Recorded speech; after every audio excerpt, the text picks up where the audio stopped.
Howdy, it's Kyle talking about the worst places to live in the US. And right away, I want to say I'm not going to be doing a countdown of specific places like Springfield or Greenville are the worst places to live. Just rather talk about a couple of different types of places and some examples of each. So, for an individual person, maybe you really hate living in big cities or the middle of nowhere. So, the worst place for you to live might be the top of a high rise downtown or on a farm in the middle of nowhere. But whether or not you hate cities or rural areas or whatever, you have to admit that some people really do want that. So there are folks that do want the exciting city life. Some folks want the nothing, leave me alone rural life. So the places I'll be talking about here in this video are really not good for anything. So they're kind of a lose-lose situation.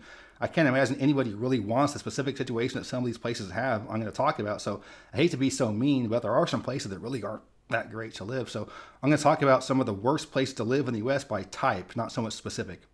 The first type of place I want to discuss are small towns less than, say, 20,000 people that are standalone towns, not part of a larger metro area. They might even be a county seat, but small towns that are right along an interstate. So if you really enjoy the small town lifestyle, you like leaving alone, the quietness, you like the whole idea of just not being in a big city, well, a small town is what you want. But when you're right along an interstate, you lose a lot of that small town type feel. So I do a ton of road tripping. So whenever I pull off onto a small town to get gas or whatever, there's always an on ramp, a big, 4-lane intersection, big stoplights, trucks trying to make a right turn. They can't, they gotta wait. I mean, it could be a big bit of congestion at these stoplights off the interstate. And say you just live in this small town, you want to get yourself some piping hot Arby's. You go to the drive-through and there's like 10 cars lined up there, and like, oh, this is terrible. I'm going to go get some Wendy's chili. You go there, and it's the tour bus of old folks just showed up dropping 50 boomers off to order. So you get those kind of annoyances, those small, small town things that you don't expect, but because you're right along the interstate, you get a lot of traffic, a lot of noise. So you can live somewhere that's not even right on the interstate, but all the trucks, all the Jake brakes, all the horns honking, just all that kind of stuff really takes away from the serenity of a small town. So think about the poster child example of this is Breezewood, Pennsylvania. This is just the joke. It was in all kinds of photos and memes. And just this was the place that you looked at. So this is everything that's wrong with American style capitalism is Breezewood. So imagine if you live in Breezewood, it's a small town. So you expect small town stuff and you're okay with the negative things about small towns. Again, the lack of food options. There's only the one grocery store and it sells those brands of things you've never heard of. You still have the, just bad health care, just lack of jobs, kind of dead end jobs type things. But a lot of people are okay with that in a small town because, again, to get the leave me alone type setting. But in a place like Breezewood, you're still dealing with a lot of that urban mess, the noise, the pollution. So you can live in the hills above Breezewood and it's still really loud. You still hear the trucks. You still have all that congestion, occasional car crashes, sirens, just it's the stuff you expect in a big city or a much larger town you're putting up with in a place like Breezewood. It isn't just Breezewood. There's a lot of ones like this, and primarily along the major east-west interstates. So you think 10, 20, 40, 70, 80, 90, those major east-west ones, a lot of small towns kind of off on their own that are less than 20,000 people, they really have some bigger city type issues. So, and it isn't just the annoyances, the traffic noise, that kind of stuff, but it's also just with crime stuff. So you think about, a lot of drifters, a lot of people have just fallen on hard times, just go to your local Greyhound station, flop down $50, get me as far as you can get from this town. I want to get out of here. People, again, on hard times, drifters. You get people that have no money, they're broke, they're stuck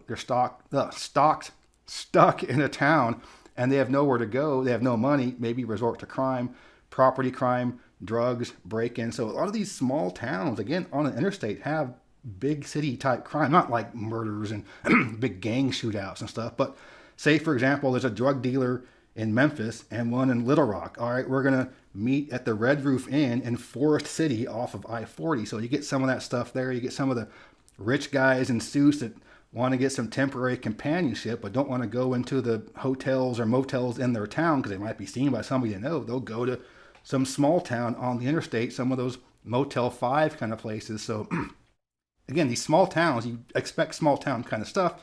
You get some big city kind of problems in some of these places. A lot of homeless, a lot of drug issues. again, a lot of drifters end up being the homeless in your town, end up being people that are, facing drug issues, and people like that are often the ones that break into your car and do property crime type stuff. So again, you want a small town stuff. You don't want Breezewood. You don't want Forest City, Arkansas. You don't want Tucumcari, New Mexico. Pretty gross place. There's a lot of ones like that. And again, it's mainly the east-west interstates because you have a lot of, again, drifters. I keep using that term, but that is a real thing for some of these small towns on the interstate. So, it's a lose-lose. So if you live in these towns, you don't get the small town stuff that's good, but you do get the small town stuff that's bad, and you don't get away from the big city stuff that's bad either. So a lose-lose for small towns right along the interstate. I think some of the worst places to live in the U.S. Okay, and the second type of place that I think are the worst places to live in the U.S. are small cities that have issues of much bigger cities. So these would be places where the metro area is less than 500,000, maybe only 100, 200,000 people, but the crime rates, the drugs, the violence, the shootings, the gangs are just as bad as bigger cities. And so you can have places like, you think about Flint, Michigan, or Jackson, Mississippi. Those are probably the two I think of first. These are not big cities, but they have the same kind of crime as you're going to get in, say, Chicago or Miami. So if you're going to live somewhere with all kinds of crazy crime, shootings all the time, wouldn't you rather be somewhere like in a big city? So, so the opposite of the small town stuff, when you live in a big city, you expect the fun stuff. You expect the options of things to do. You expect a range of grocery stores, not just the weird one with the strange brands of groceries, but like the fancy ones and the medium ones and those cheap ones that have the off brands. You expect to have all kinds of options, from taco trucks to fancy restaurants to, you expect that stuff in cities, but the negative is crime, traffic, pollution, waiting in line for everything, congestion. So, but people that live in cities, that like cities, are willing to put up with that because of the benefits of a city. But if you're in a place like Flint or Jackson, or there are other ones, Fort Smith, Arkansas, these are places that are, cities that are not that big. They don't have the wide range of great things that big cities offer, but they do have a lot of the crime and violence. So a lot of these small towns I was talking about on the interstate, they have some bigger city problems, like, again, with crime and property crime, but not so much big city shootings and gang stuff. So, but these smaller cities, like, again, Fort Smith or Shreveport or, other ones like that, they have big city issues. So, again, if you live in, say, St. Louis, I like St. Louis. It's literally the highest crime rate city in the U.S., but, it's still kind of it's a fun town. If you live there, you might be dodging bullets left and right, but you do get some benefits of living in a city. But if you live in, say, again, Fort Smith, you're putting up with the same shootings. Fort Smith itself isn't that bad, but there are plenty of other ones in that size. Again, Jackson's pretty bad, Montgomery. But yeah, these places where you're not getting the benefits of the big city, but you're getting the worst of the big cities. Kind of like these small towns on the interstate. You're getting the worst of the small towns without the benefit of the small towns. So, there are plenty of beautiful small towns in the U.S. all throughout the country. I could just do a whole channel on great small towns. They're normally not on an interstate. They're normally off. And there are some nice ones that are on an interstate, maybe a little bit tucked away a little bit, or specifically in New England or the upper Midwest where there isn't a ton of east-west traffic. So you have plenty of really nice small towns, even some on the interstate, and you have plenty of nice big cities where there's plenty of stuff to do, and it's not super dangerous. But again, these ones that are the lose-lose, the worst of that place, but not the best of it, is really where you get some of what I believe are the worst places to live in the U.S. So those are some of the main things I wanted to go over about what I feel are some of the worst places to live in the U.S. So I have a question for folks that might live in some of these places. Say you live in Shreveport, Louisiana, really serious crime issue and poverty. Why not St. Louis or Memphis, where you have more job opportunities, a little more things going on? It's just as dangerous. But the cost of living is going to be the same, just as cheap. But you do have more job options and just more opportunities in general. Or if you're in one of these really dumpy small towns, why not a nicer small town? Maybe you want still the small town lifestyle, but small towns are generally cheaper. There are, again, plenty of small, nice towns.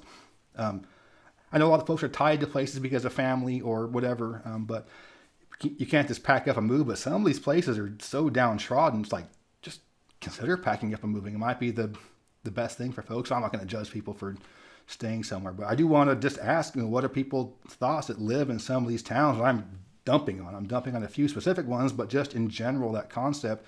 If you live in one of these towns, what is your take on it? Are you trying to get out? Are you trying to improve it? Do you think it's improving? Do you think it's getting worse? What is your take on the interstate going through some of these small towns? I think it's pretty bad. The towns where the interstate kind of goes around it are almost always nicer for the most part. But yeah, I know a bit of a rant, not my normal type thing, but there's so many videos talking about worst places. It's always like number 10, Baltimore, number 9, West Virginia. It's always like that kind of stuff. But again, if you like rural, then a place that might be horrible for a New York City person, that's great for you, and vice versa. If you love, you love rural, or you love, whatever you like, whatever you hate, somebody loves it. So anyway, bit of a rant, but I do think it's important to kind of talk about how not everything is so, just number 10 Detroit kind of thing. So, but yeah, so curious about the comments for this one, because this is, again, a bit of a rant, bit of a, not normally where I go dumping on places, but I do think this was a pretty useful info for this. But if you enjoyed this video, please give me a thumbs up to let me know you approve, and subscribe to this channel if you're interested in learning more about geography from a nerd. But yeah, thanks for watching. Geography King signing out. I'd like to give a special thanks to my superior patrons for their support.